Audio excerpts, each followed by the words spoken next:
Okay sir, ঠিক আছে। So আমরা 2 নাম্বার শেষ করছিলাম, এবার হচ্ছে 3 নাম্বার যেটা বলতেছিলাম। So present participle. Present participle জিনিসটা হয়তো ঠিক মতো আপনারা বুঝতে পারবেন না, বা অনেকেই হয়তো জানেন। এই ভার্বালস নাম শুনছেন তো সবাই নাকি? জিরান্ড, ইনফিনিটিভ বা ইনফিনিটিভ, তারপরে পার্টিসিপল, এগুলো জানা আছে সবার?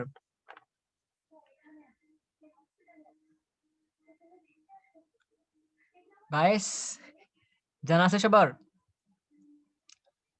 ভার্বালস গুলা? এই তো জিরান্ড, ইনফিনিটিভ, পার্টিসিপল। আচ্ছা, রেসপন্স না করলে তো বুঝতে পারবো না আমি। এগুলা ঘুমাইতেছে, মেবি সবগুলা ঘুমাইতেছে। ক্লাস কি অফ করে দিব তাহলে? স্যার আছি। কেউ কথা না বলে আমি ক্লাস অফ করে দিব।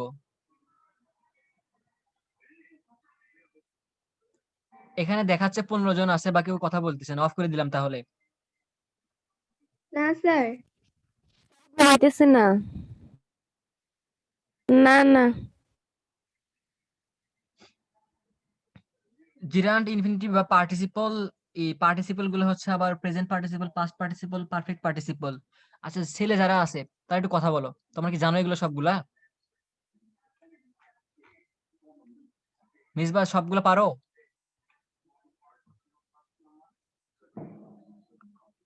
প্রীতি, তুই সবগুলো পারিস? পারি পারি। মিথ্যা কথা তো ভালোই জানিস। আচ্ছা, যাই হোক, পারলেও কি না পারলেও কি, মিথ্যা ওইদিকে গেলে কথা অনেক সময় লাগবে। বলিনি আমি। আচ্ছা, যাই হোক, জিরান্ড, পার্টিসিপল, ইনফিনিটিভ ওগুলো অন্য সবার মধ্যে একদিন তুই আবার ডিটেইলসে গেলে, ইনসাল্ট করিস না। ডিটেইলসে গেলে সেদিন শিখাবো। আজকে ওইরকম সময় হবে না। সো শর্ট যেগুলো, সো প্রেজেন্ট পার্টিসিপল আপাতত মনে রাখি। ভার্বের সাথে আইএনজি হয়, বি ভার্ব যেগুলো সেগুলোর সাথে আইএনজি হয়, এবং হ্যাঁ ভার্বের সাথে আইএনজি হয়। সেক্ষেত্রে আমরা সেগুলোকে বলি প্রেজেন্ট পার্টিসিপল। আর প্রেজেন্ট পার্টিসিপল অবশ্যই এগুলো প্রেজেন্টেই বোঝাচ্ছে। সো প্রেজেন্ট পার্টিসিপলের জন্য এগুলো থাকলে, প্রেজেন্ট পার্টিসিপল থাকলে কমপ্লেক্স করার সময় আমরা কি করব? বিকজ, অ্যাজ, সিন্স অথবা হোয়েন। যেমন ওয়ার্কিং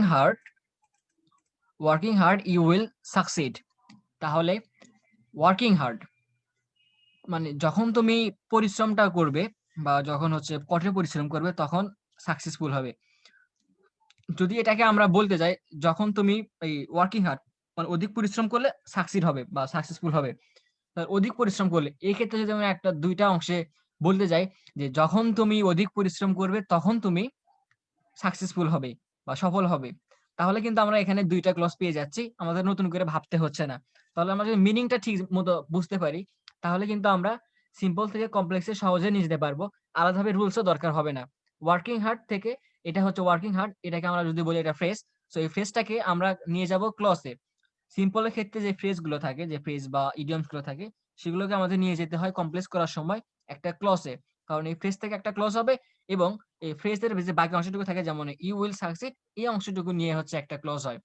তাহলে ফ্রেজের অংশটুকু একটা ক্লজ হবে, এবং বাকি যে অংশটুকু সেই অংশে একটা ক্লজ হবে। বাকি অংশটুকু অবশ্যই প্রিন্সিপাল ক্লজ হবে, এবং ফ্রেজের যে অংশটুকু আমরা ক্লজে নিয়ে যাব সেটা অবশ্যই সাবঅর্ডিনেট ক্লজ থাকবে, এবং সাবঅর্ডিনেট কনজাংশন দ্বারা যুক্ত থাকবে। যেমন ওয়ার্কিং হার্ড, এই ফ্রেজটাকে যদি আমরা ট্রান্সফর্ম করতে চাই কমপ্লেক্সে, একটা ফ্রেজ ক্লজ বানাবো, তাহলে হোয়েন ইউ ওয়ার্ক হার্ড। তাহলে ওয়ার্কিং হার্ড কে বলতে পারি আমরা হোয়েন ইউ ওয়ার্ক হার্ড। বা এখন যদি বলা হয় হোয়েন ইউ ওয়ার্ক হার্ড, এটাকে সিম্পল কিভাবে করব? তাহলে কিন্তু আমরা অনায়াসে বলতে পারবো হোয়েন ইউ ওয়ার্ক হার্ড কে আমরা বলতে পারতেছি ওয়ার্কিং হার্ড। তাহলে তুমি তখনই সফলতা অর্জন করবে যখন কঠোর পরিশ্রম করবে, অথবা এটাকে যদি আমরা এক লাইনে বলতে চাই, কঠোর পরিশ্রম করলে সফলতা অর্জন করবে। আমরা কিন্তু মিনিং থেকে বুঝতে পারতেছি, আলাদাভাবে মনে রাখার প্রয়োজন হচ্ছে না। বাট পরীক্ষার সময় মাথার মধ্যে কাজ করবেন এগুলো। সো প্রেজেন্ট পার্টিসিপল থাকলে বিকজ, অ্যাজ, সিন্স, হোয়েন যুক্ত করব, এবং এই বাক্যগুলো দেখো হোয়েন। স্যার এখানে সিন্স হবে না? জি, সিন্স হবে, মিস্টেক হয়েছে।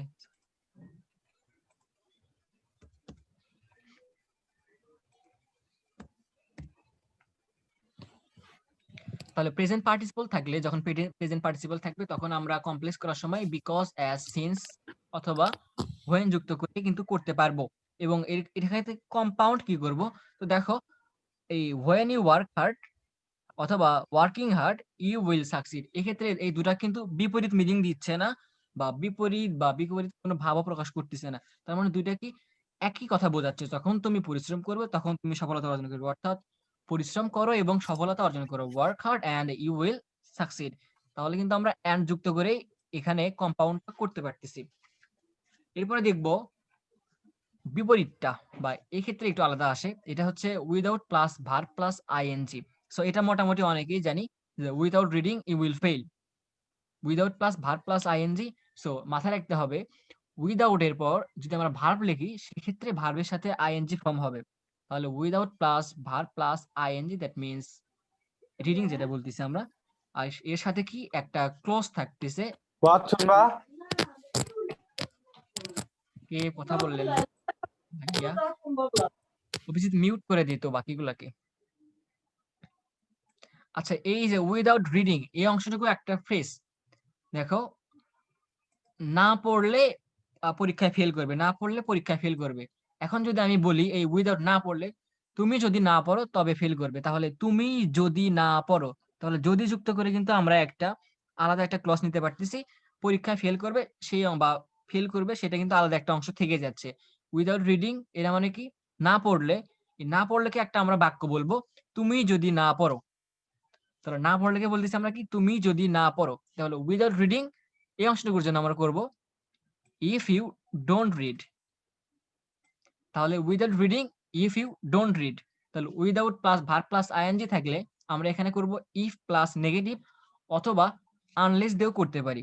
আনলেস দিয়ে কি রকম, আনলেস ইউ রিড, আনলেস আর ইফ ইউ ডোন্ট রিড দুটা সেম মিনিং দেয়, কোনো প্রবলেম হবে না।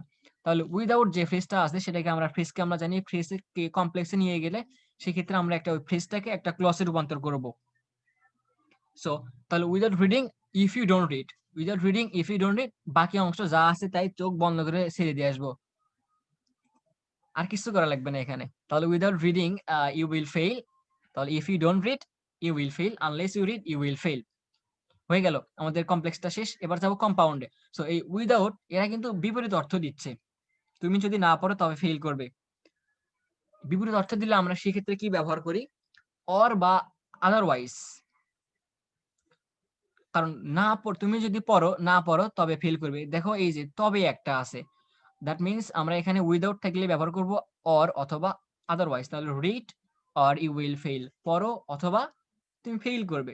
এই অংশ থেকে যদি আমরা বলি এটাকে আমরা সিম্পল করব, তাহলে অর আছে, অরের জন্য আমরা নিব উইদাউট, এবং উইদাউট আছে এই জন্য নিব আমরা ইফ ইউ ডোন্ট রিড। এরপরে যাব হচ্ছে 5 নাম্বার রুলসে। 5 নাম্বার রুলসটা এটার বিপরীত, উইদাউট থেকে ভার্ব প্লাস আইএনজি, এটা হচ্ছে by plus verb plus ING. So by reading you will learn. So এই বাই রিডিং এই অংশটুকু এটা হচ্ছে আমাদের ফ্রেজ, বাই রিডিং এই অংশটুকু হচ্ছে আমাদের ফ্রেজ। সো অনেকে ভাবতে পারে যে আমরা যে ফ্রেজ বা ইডিয়মস পড়েছি সেক্ষেত্রে ভার্ব এই জিনিসগুলো নাই। সো এখানে ফ্রেজের আবার অনেক ভাগ আছে, ভাগগুলো বলতে গেলে আরো অনেক সময় লাগবে। সো এই by plus verb plus ING এই পুরোটাকে বলা হয় একটা ফ্রেজ। ফ্রেজের কাজ যারা ফ্রেজ পড়ছেন তারা হয়তো ডিটেইলসে পড়লে এটা বুঝতে পারবেন, আর না জানা থাকলে আরো ভালো, কোনো সমস্যা নাই। So by plus verb plus ING এই অংশ থাকলে আমরা কমপ্লেক্সে করব ইফ প্লাস অ্যাফার্মেটিভ। যেমন দেখো এই বাই রিডিং এই অংশ হচ্ছে আমাদের ফ্রেজ, এই অংশটাকে যদি মানে তুমি by reading you will learn, পড়ে শিখতে পারবে। তার মানে কি, if you read you will learn, মানে পড়ে শিখতে পারবে। এর মানে কি, আমরা যদি পড়ে অংশটাকে একটাকে ফ্রেজের একটা ক্লজে নিয়ে যেতে চাই তাহলে ভাই বলতে পারি আমরা তুমি যদি পড়ো তবে শিখতে পারবে। তার মানে if you read you will learn. তাহলে বাই রিডিং কে আমরা কি করতেছি, if you read you will learn. তাহলে ইফ প্লাস অ্যাফার্মেটিভ, আগের ক্ষেত্রে ছিল বিপরীত ছিল যার কারণে ইফ ইউ ডোন্ট ছিল, আর সেক্ষেত্রে ছিল। তাহলে উইদাউট এর জন্য হচ্ছে ইফ ইউ ডোন্ট, বাইরের জন্য ইফ ইউ রিড বা ইফ প্লাস অ্যাফার্মেটিভ, উইদাউট এর জন্য ইফ প্লাস নেগেটিভ। তাহলে by reading you will learn, if you read you will learn. So দেখো বাই প্লাস এটা কিন্তু একটা বিপরীত অর্থ দিচ্ছে না বা বিপরীত কোনো কিছু বলছে না, একটা এটা করলে এটা হবে মানে কি সিমিলার জিনিসগুলো বোঝাচ্ছে। তার মানে এটাকে আমরা এন্ড দ্বারা যুক্ত করলেই কম্পাউন্ডটা পেয়ে যাব।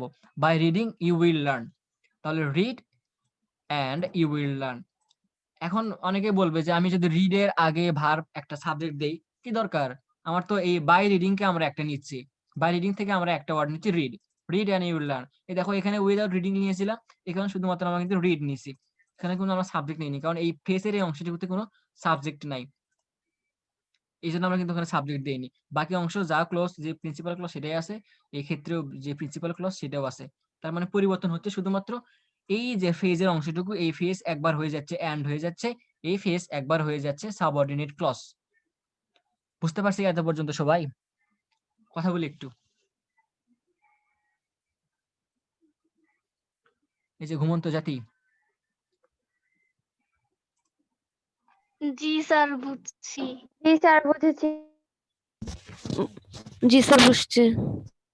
আচ্ছা এরপরে যাব হচ্ছে 6 নাম্বার রুলস। 6 নাম্বার রুলসটা হচ্ছে because of owing to, because of owing to. So এই বিকজ অফ ওয়িং টু এটা আমরা সিম্পল এটা বাদ রাখলাম, আমরা এই ক্ষেত্রে শিখবো কমপ্লেক্স থেকে শিখবো। সো বিকজ অ্যাজ, এখানেও আমাদের সায়েন্স হয়ে আছে, সিন্স লিখা বাদ দিয়ে সায়েন্স। আচ্ছা বিকজ অ্যাজ সিন্স এই জিনিসগুলো বোঝাচ্ছে, দেখো as he had married he stood first, তাহলে কিন্তু একটা কারণ বোঝাচ্ছে সে পরীক্ষায় প্রথম হয়েছে কেন, তার বুদ্ধি আছে বা বুদ্ধি বেশি আছে। অ্যাজ হি হ্যাড ম্যারিড বা ম্যারিড হি স্টুড ফার্স্ট, তাহলে এখানে বিকজ অফ অ্যাজ সিন্স এগুলা কিন্তু কারণ প্রকাশ করতেছে। কারণ বোঝালে, যখন কারণ বোঝাবে তখন আমরা সিম্পলে কি করব, সিম্পলের ক্ষেত্রে তখন আমরা বিকজ অফ অথবা ওয়িং টু। বিকজ অফ কি রকম হতে পারে, বিকজ অফ এই জন্য যে, ওয়িং টু এই জন্য যে, তাহলে কেন এই জন্য যে, কেন উত্তরটা কিন্তু আমরা এই জন্য পেয়ে যাচ্ছি। দেখো because of his having married he stood first, আমরা অ্যাজ এর জন্য দিব হচ্ছে বিকজ অফ, এই তো হি হ্যাড ম্যারিড বা ম্যারিড, এই অংশটাকে কি করব, এই যে ম্যারিড, যে হি হ্যাড ম্যারিড, এটাকেও আমরা কিন্তু সিম্পলের ক্ষেত্রে হি স্টুড ফার্স্ট, এই অংশটা কিন্তু একটা প্রিন্সিপাল ক্লজ। এখানে দেখো হি স্টুড ফার্স্ট, এটা প্রিন্সিপাল ক্লজ, কিন্তু সিম্পল, এই সিম্পল সেন্টেন্সে আমাদের একটা প্রিন্সিপাল ক্লজ থাকে, বাকিটুকু থাকে ফেজ। ফেজে আমাদের এই তাহলে হি হ্যাড মেরিট, এই অংশটাকে আমাদের ফেজে নিয়ে যেতে হবে। সো ফেজে কিভাবে নিয়ে যাব, দেখো এই যে হি হ্যাড ম্যারিড, সেক্ষেত্রে আমরা লিখে দিলাম হ্যাভিং ম্যারিড, শেষ। এরা কিন্তু দেখো because of his having married, তার বুদ্ধি ছিল এই জন্য, বুদ্ধি ছিল তাই পরীক্ষায় ফার্স্ট হয়েছে, তার যেহেতু বুদ্ধি ছিল তাই পরীক্ষায় ফার্স্ট হয়েছে।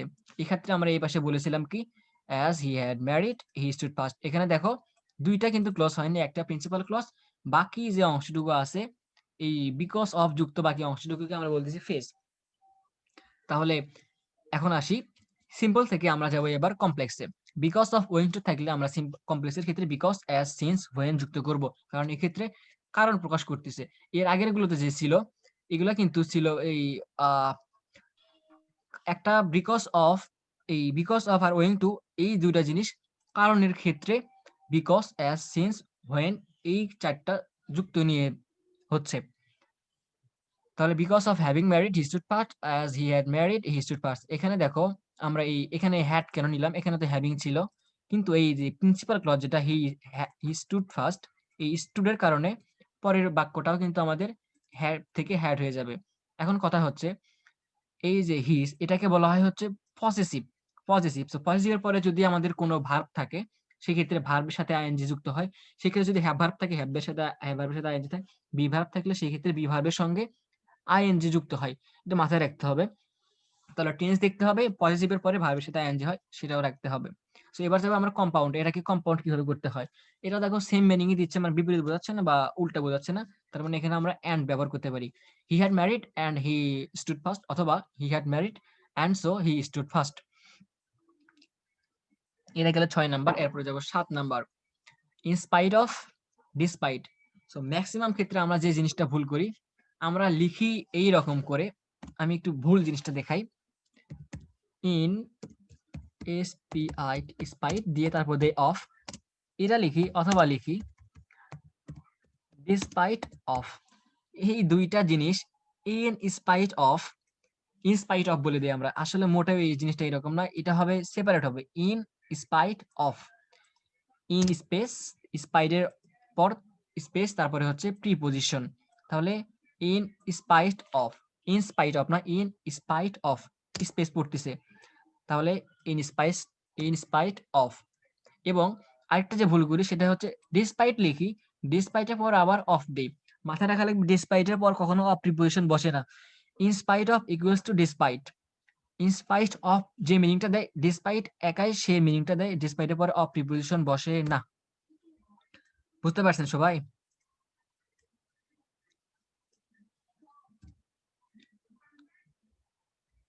সো ইন স্পাইট অফ থাকলে আমরা কি করব? আমরা মোস্ট কমন একটা জিনিস, দো অলদো, যদিও যেটা বলা হয়, ইন স্পাইট অফ হ্যাভিং মানি, তার টাকা থাকা সত্ত্বেও, হি ইজ আনহ্যাপি, তার টাকা সাথে থাকা সত্ত্বেও সে অসুখী। এই অংশটাকে ইন স্পাইট অফ হ্যাভিং মানি, দেখো এটাকে বলা হয় একটা ফেস। এই ফেসকে আমরা একটা ক্লজে নিয়ে যাব। ক্লজে কি নিয়ে যাব? এই দো অলদো যুক্ত একটা ক্লজে নিয়ে যাব। যদি টাকা থাকা সত্ত্বেও সে অসুখী, এটা কিন্তু একটা বাক্য হয়ে গেল। এখানে কিন্তু যদি, তবু এগুলো কোনো ফ্যাক্ট নাই। আমরা এখন যদি তবু লাগাবো এর সঙ্গে, যে যদিও তার টাকা আছে তবুও সে অসুখী। তাহলে দো he has money, he is unhappy. তাহলে ইন স্পাইট অফ হ্যাভিং, এই অংশটাকে আমরা নিয়ে যাচ্ছি দো হি হ্যাজ মানি। তাহলে ইন স্পাইট অফ হ্যাভিং মানি, দো হি হ্যাজ মানি।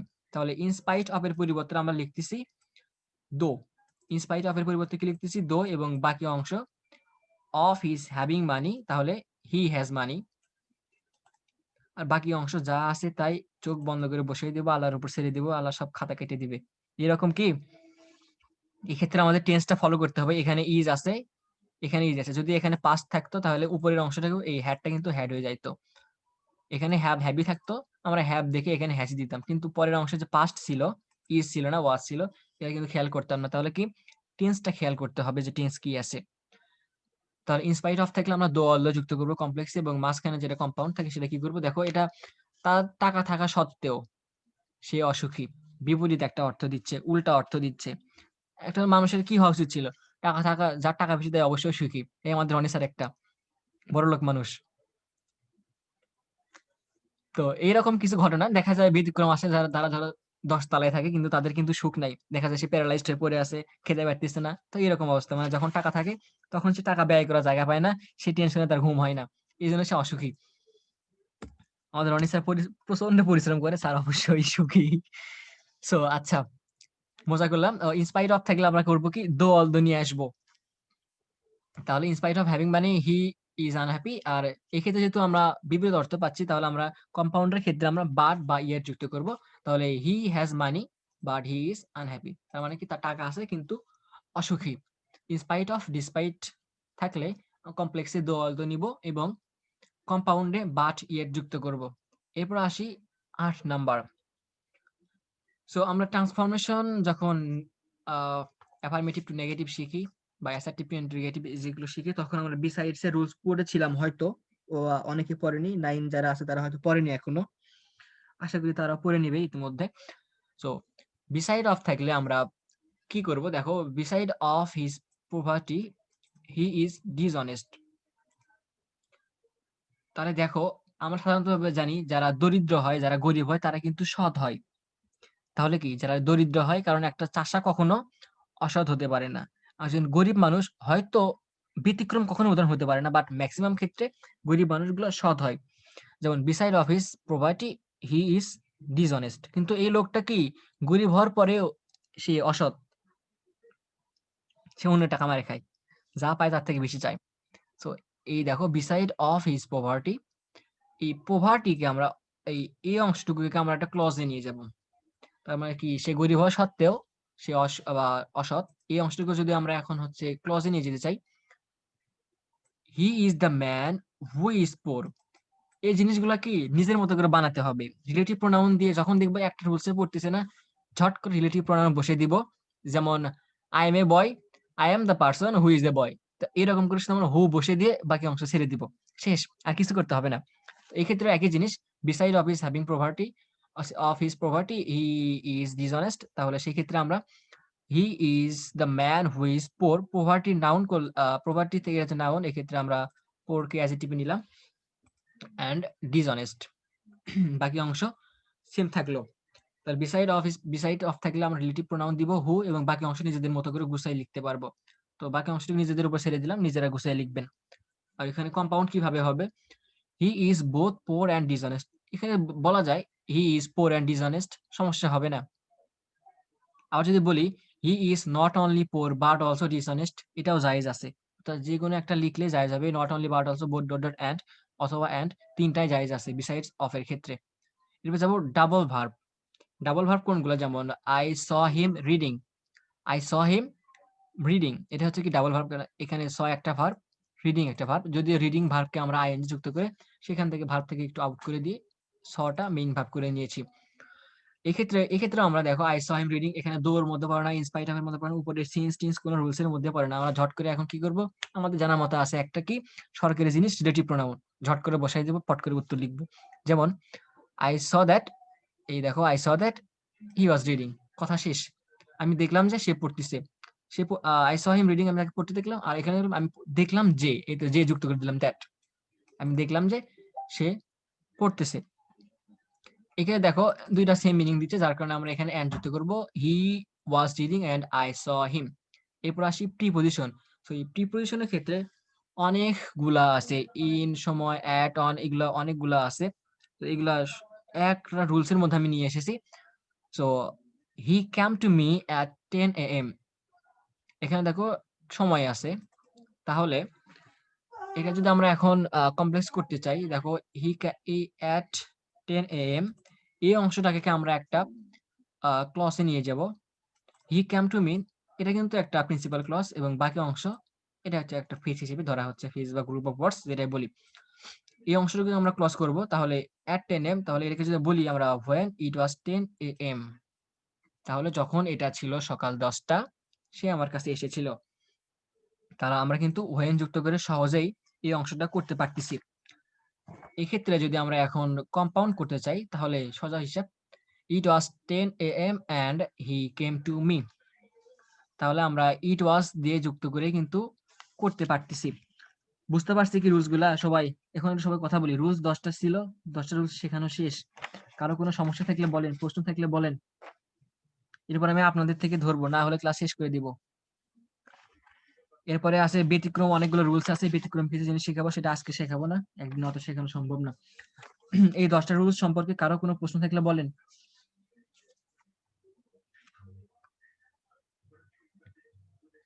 কোনো প্রবলেম নাই স্যার। আচ্ছা, বাকিরাই কথা বলেন, বাকিদের কারো কোনো সমস্যা আছে কিনা? না স্যার। না স্যার, প্রবলেম নাই। আচ্ছা, আমি কোনো স্যার না, আমি আপনাদের মতো একজন ছাত্র, আমাকে স্যার বলার কোনো দরকার নাই। আমার এখানে বড় জি ভাইরাও আছে, ছোটরাও আছে, সেম ক্লাসও আছে। জি। আচ্ছা, কারো সমস্যা থাকলে বলেন।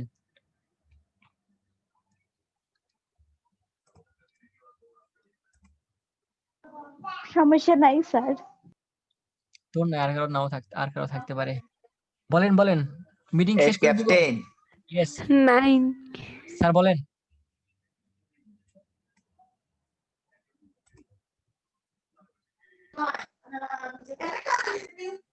স্যার বলেন, কোথায় গেলেন? এই যে বলছে যে কোনো প্রবলেম নাই, মানে আমি হ্যাঁ, ভয়েস দেওয়ার আগে তার একটু দুই একটা প্রশ্ন জিজ্ঞাসা করো, সে ব্যাখ্যাটা করুক তো। কিছু বাচ্চা আছে সে টোটালি স্লাইডের দিকে তাকায় আছে, বাট রেসপন্স করা একটা লাইন যে বুঝতেছে, সেটা শুধু সে বলতেছে যে হ্যাঁ, তার এখন যে তো আমি ধরবো, এখন বলার যে প্র্যাকটিস একটা পার্টেই ভঙ্গি, যাব। সে বলাতে বোঝা যায় যে হ্যাঁ। এখন ধরার পরে যে ওই যে ব্যক্তিটা বলছে নো স্যার, প্রবলেম নাই স্যার, ওকে একটু ধরো তো। আচ্ছা, এখন আমরা যাব হচ্ছে বোর্ড কোশ্চেন সলভে। সো এই বোর্ড কোশ্চেন গুলো হচ্ছে Dhaka board, Rajshahi board, 19। So প্রথমটা আছে হচ্ছে honest people lead a happy life, এটাকে কমপ্লেক্স করতে হবে। এখানে ইয়েস কে বলেছিল? এখন কথা বলেন, যারা বললো সমস্যা নাই, সমস্যা নাই, ইজি একটা জিনিস, পারবেন, চেষ্টা করলে পারবেন। Honest people lead a happy life, বলেন বলেন।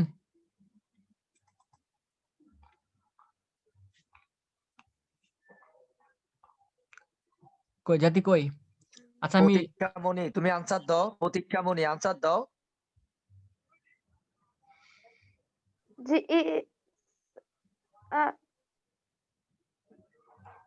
People who are honest.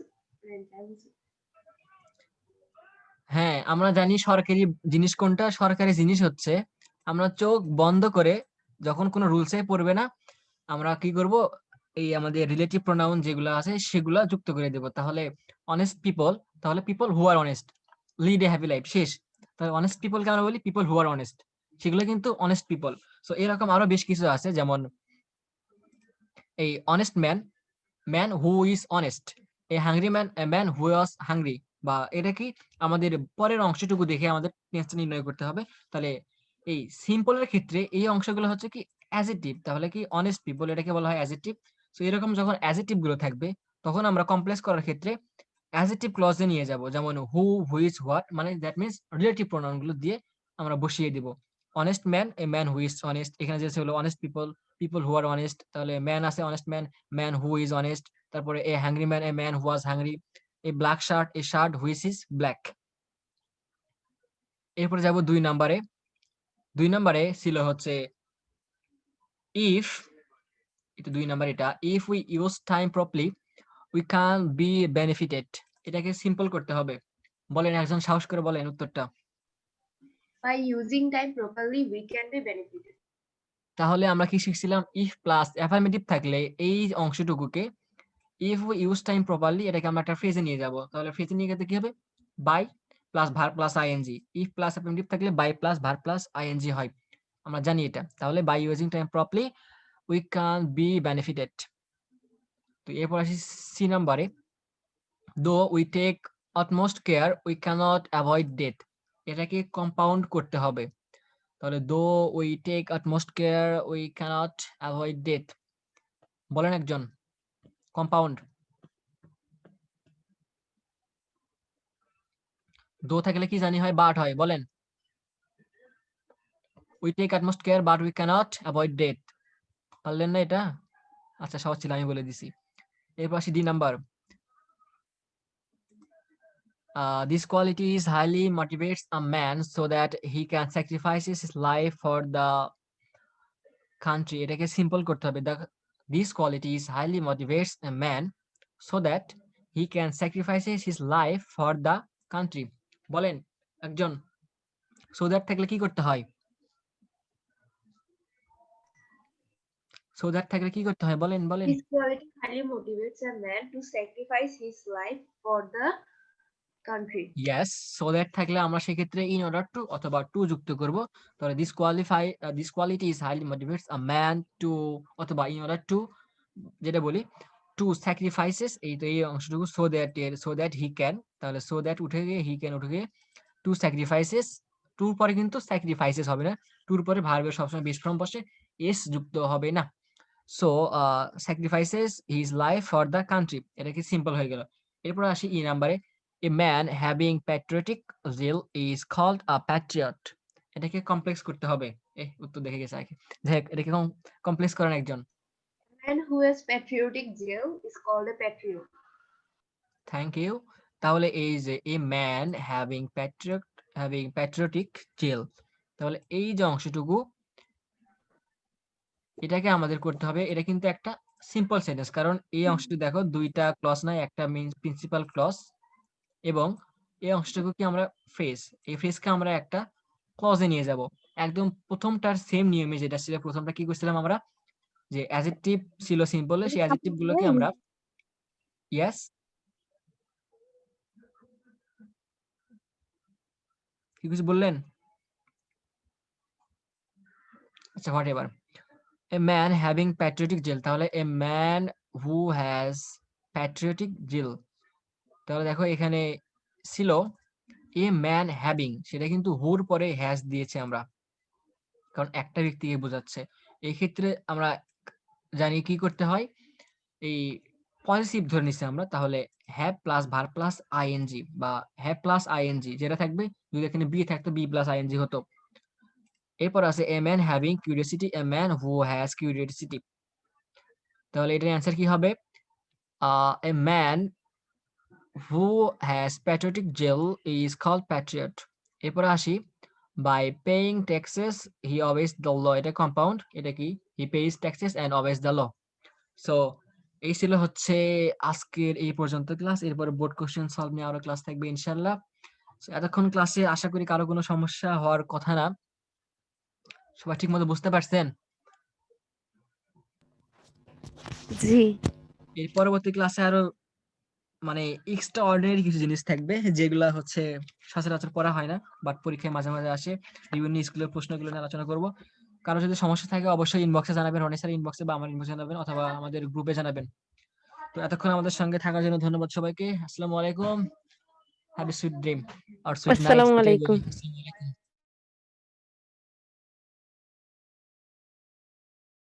আল্লাহ হাফেজ।